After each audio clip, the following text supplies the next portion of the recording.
adalah tampil beda.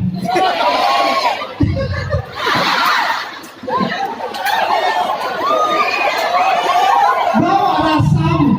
Rasa dulu tidak dikasih garam, maka itu hanya gadulo saja.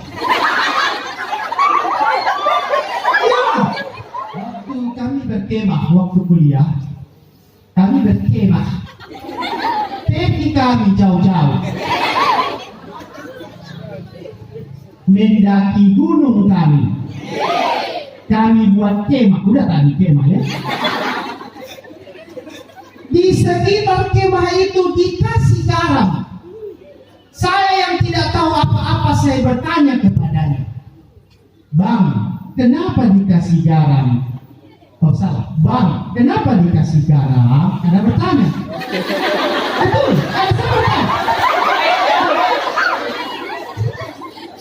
Lalu dibilang, malam itu adalah di saat manusia tidur. Dan ini situasi kuno kita tidak tahu. Garam itu bisa mencegah kalajengking datang. Ular. Kalajengking. Ditaburilah garam di situ semua. Bukan berarti supaya kami yang tidur di kemah itu ami asio. Tetapi sesuatu ono juga ndak boyo.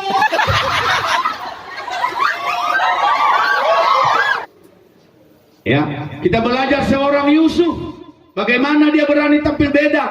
Ketika istri Potifar mengajak dia tidur di kamar, lalu Yusuf bilang, tidak. Luar biasa, dia buka baju dan lari keluar.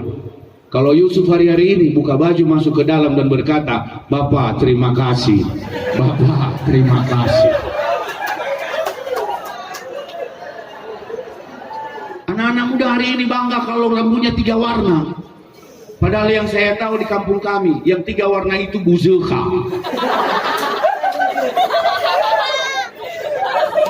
Iya, gara-gara. Rambutmu sudah dikasih Tuhan bagus, udahlah ikutilah rambut itu sambil bersyukur. Amin pula kau sehat, bawa kereta nggak pakai baju, nggak pakai helm lagi. Abena sadari, abena mengada ya kejoai Yesuaya. Hana uriku babulu Yehova Ta'ala. Lalu iso pulau lagi ke malaikat. Hana uri ini hadau. Iya balu-balu yang merikegu. Ya awal lari-lari wa 50. Ya iya awal lari-lari wa 20. Aja ki horan dipakai nia horamio. Babena isu nolo malangi hege no mamio.